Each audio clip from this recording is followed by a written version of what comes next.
Bonjour et à nouveau bienvenue dans le Var, sur l'île de Porquerolles, parc national. Porquerolles fait partie des îles d'Or, les îles d'Hyères. Sur ces îles, on trouve des forts, d'anciens forts. Le fort de l'Éminence est attribué à son éminence le cardinal de Richelieu qui fit fortifier la France. Et lorsque vous randonnez, eh bien, étudiez la carte, sachez où vous êtes. Par exemple, les gardes du parc national de Porquerolles ont été surpris de trouver le président de la République, Emmanuel Macron, arrivant à Porquerolles à bord d'un jet ski, suivi de ses gardes du corps également en jet ski, alors que le jet ski est totalement proscrit, interdit dans les eaux du parc national de Porquerolles. Et qu'a fait Emmanuel Macron? Il a dit: Ah, mais je ne savais pas que c'était interdit. Bon, il se fiche quand même de la tête des gens, je reste poli. Donc, sachez où vous êtes et sachez qu'il est interdit de fumer à Porquerolles, ça risque de vous coûter cher. Mais si vous êtes un ami d'Emmanuel Macron, lui qui est l'ami des fumeurs, peut-être que vous pouvez essayer. Personnellement, je suis un anti-fumeur car les fumeurs se bousillent la santé aux frais du contribuable. C'est-à-dire que quand ils sont malades, eh ben c'est vous et moi qui payons pour eux. Alors, mieux vaut ne pas fumer et pratiquer la randonnée sur des sentiers qui démarrent par des pistes larges, mais continuent parfois par des petits sentiers. Donc, avoir de bonnes chaussures de randonnée, qu'elles soient basses ou hautes, avoir éventuellement des bâtons de randonnée et un sac à dos dans lequel vous transportez, telle une tortue terrestre ou marine, tout ce qui vous est nécessaire pour la journée, eh bien, ça me paraît indispensable. On ne se promène pas sur un parc national, les mains dans les poches et avec rien dans les poches. On vient dans un parc national pour admirer la nature, Dame Nature, avec un grand N. Et nous, humains, faisons partie de la nature. Et si nous voulons profiter de cette nature, eh bien, ça n'est pas en fumant et en faisant du jet ski que l'on gagne des années de vie en forme. C'est en entretenant son corps à longueur d'année.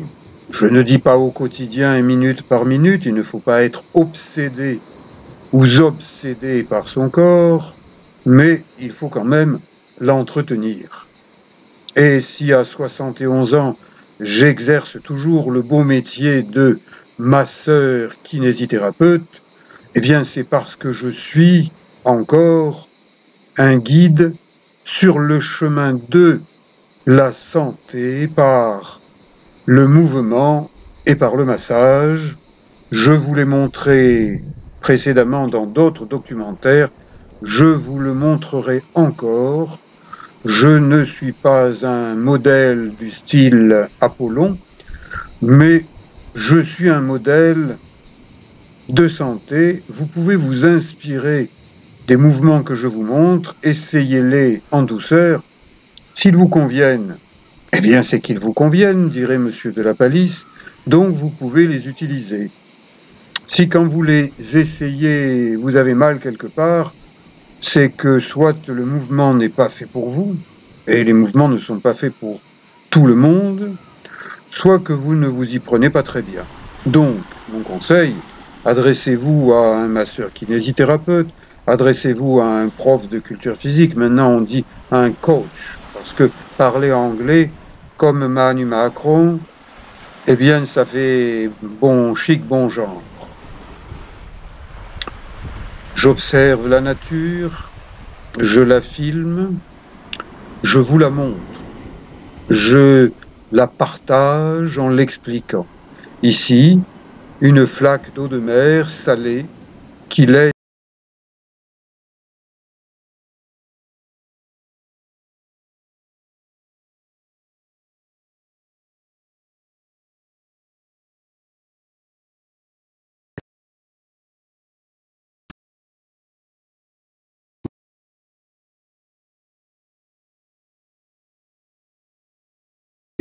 de la roche, de la terre, active un certain nombre de points réflexes des pieds.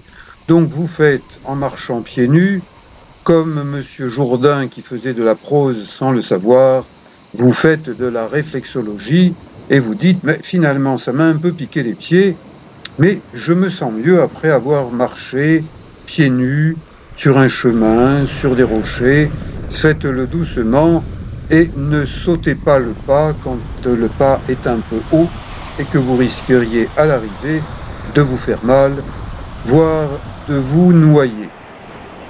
Utilisez votre tête, votre computer, comme disent les anglo-saxons, votre ordinateur central, c'est ce qui vous commande, nous commande. Observez la nature. Nous sommes dans un endroit de Port-Cros qui s'appelle le Tuf. Le Tuf, eh bien, c'est une espèce de roche friable faite de sable aggloméré qui a pris au passage d'autres blocs de pierre qui se trouvaient par là et qui a créé un conglomérat, c'est-à-dire un ensemble de pierres qui risque de s'ébouler à tout instant. Chute de pierre, risque de chute, risque de se faire mal. N'allez pas jouer à l'apprenti grimpeur sur du tuf, c'est extrêmement dangereux. J'ai mis mes palmes, enfilé ma combinaison, pris mon masque et mon tuba, ma petite caméra à la main, et je fais un petit plouf. Dans ce secteur de Port-Cros, on trouve des poissons qu'on ne voit plus beaucoup ailleurs. Ce sont des corbes. Ils ont des couleurs. Ils aiment bien les tombants à l'ombre. Et ils aiment bien aussi la compagnie de petits poissons qu'on appelle des sards. Ce sont des poissons argentés, à ne pas confondre avec des sardines, qui sont beaucoup plus larges.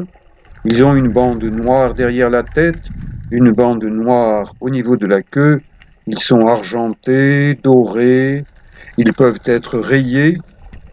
Certains spécimens peuvent être gros. De même que les corbes, eh bien, ce corbe-là est déjà une belle pièce.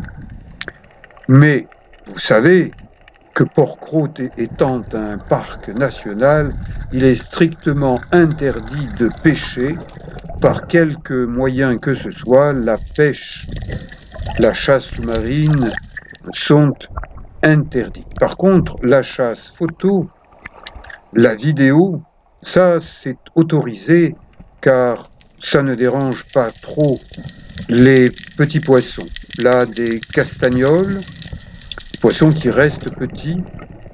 Et là, voyez-vous un mérou. Il est à son poste de chasse. Et ça y est, je m'en approche donc. Eh bien, il démarre. Il descend vers des eaux plus profondes avec sa belle tenue camouflage, vert à pois.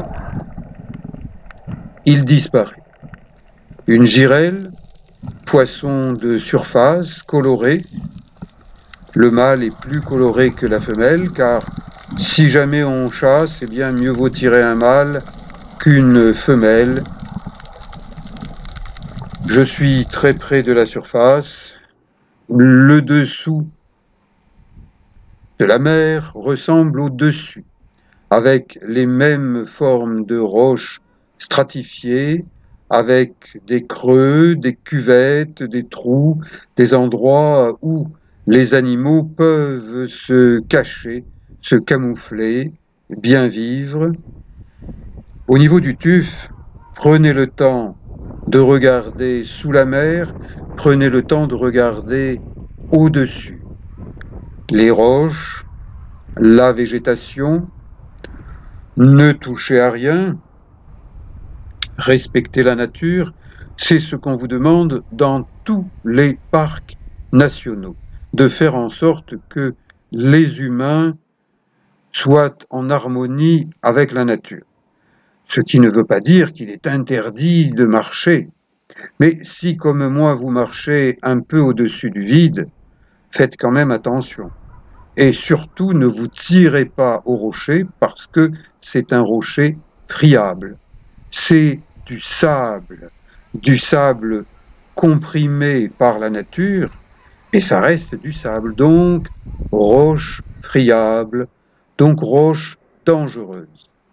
Et il y a aussi ce qu'on appelle un abri sous roche. On ne va pas dire une grotte, encore que peut-être qu'Astérix et Obélix venaient s'y reposer quand le soleil donnait trop et qu'ils avaient mangé un peu trop de sangliers.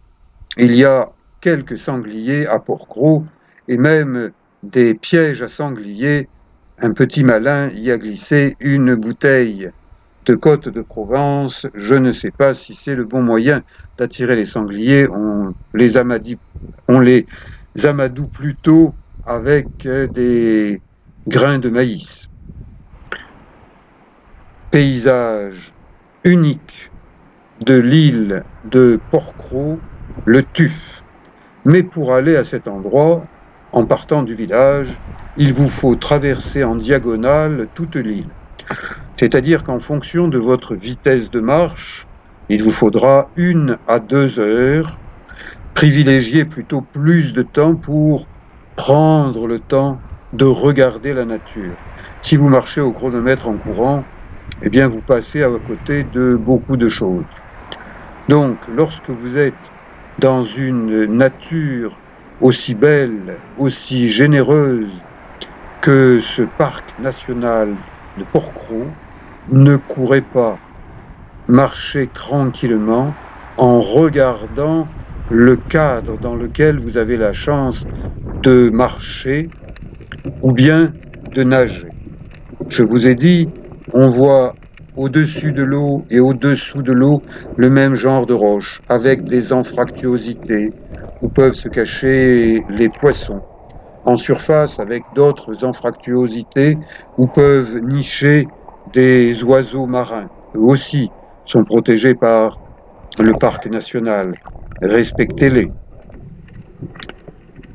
Et même si vous aimez manger du loup aux fenouilles, eh bien, contentez-vous de suivre ce jeune loup, de l'observer, de le regarder, de le filmer. Je me régale à observer les poissons. Et à Port-Cros, on peut les observer de plus près, puisqu'on n'a pas le droit de les chasser. Donc je viens de Toulon, où les poissons sont craintifs, car on les tire au fusil sous-marin. Et je viens à Port-Cros d'un coup de bateau. J'y passe une journée, voire une nuit et 2 jours. Dans mon prochain documentaire, je vais vous montrer comment je nage depuis cet endroit, le Tuf, jusqu'à la pointe Cognée, c'est-à-dire au sud de l'île, en nageant en une journée sur une grande partie de l'île. On va dire sur un tiers de la côte de Port-Cros. Je l'ai fait l'année dernière en partant de l'ouest et en sortant au Tuf à l'est. Et là, à 71 ans, je suis bien content d'avoir pu nager tranquillement en observant la vie sous-marine, les poissons que je vais vous montrer dans ce prochain documentaire, 1 ou 2 beaux mérous et d'autres poissons et des beaux rochers. Et n'oubliez pas que cette île de Port-Cros, surtout cette partie de l'île, est toute proche de l'île du Levant, le paradis du naturisme. J'ai consacré 2 documentaires à l'île du Levant et je vous dis à bientôt pour d'autres documentaires. Je vous remercie.